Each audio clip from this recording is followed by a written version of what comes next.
Tuturuan ko kayo ng bago kong recipe na ginisang bok choy with pusit. So ayan, nag-start tayo. Naglagay na ako ng mantika. Nasingan. Ako, ang ginamit ko ay olive oil. Then, doon sa kalahating hiniwa kong bawang, ginisa ko muna siya hanggang sa mag-golden brown.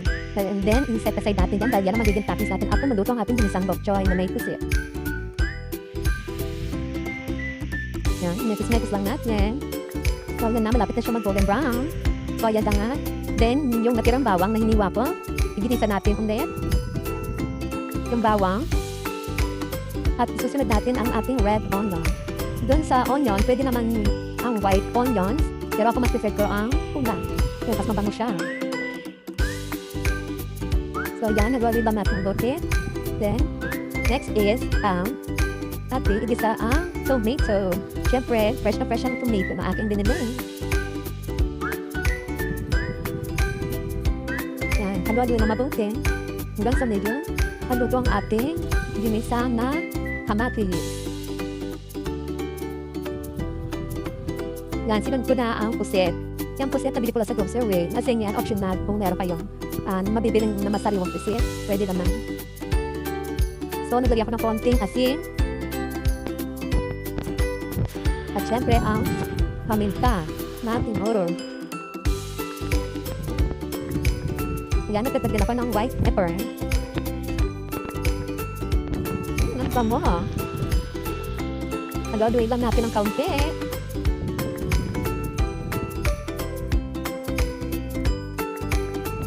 So, after yan, ginad na ko ng tubig.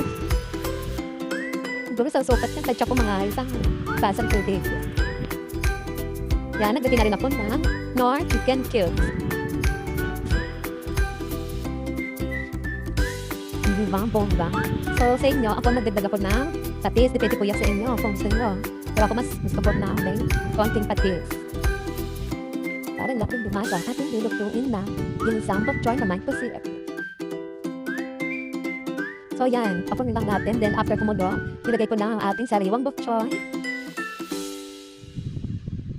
Pagluto ng bok choy, kailangan half-cook lang. Huwag natin i-overcook lang. Dahil mas masarap at mas spicy siya kapag half-cook lang ang luto ng ating bok choy. Yan.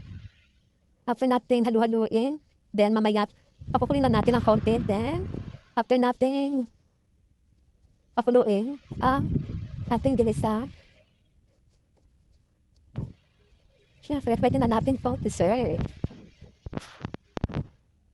So, yan. Dito na ang ating bok choy na may pusit. Tapos, doon sa kaninang bawang na aking ginisa, yan yung naging toppings na gaya. Yan ang toppings ko siya dyan sa aking ginisang bok choy na may pusit. Mas masarap kasi kapag maraming bawang.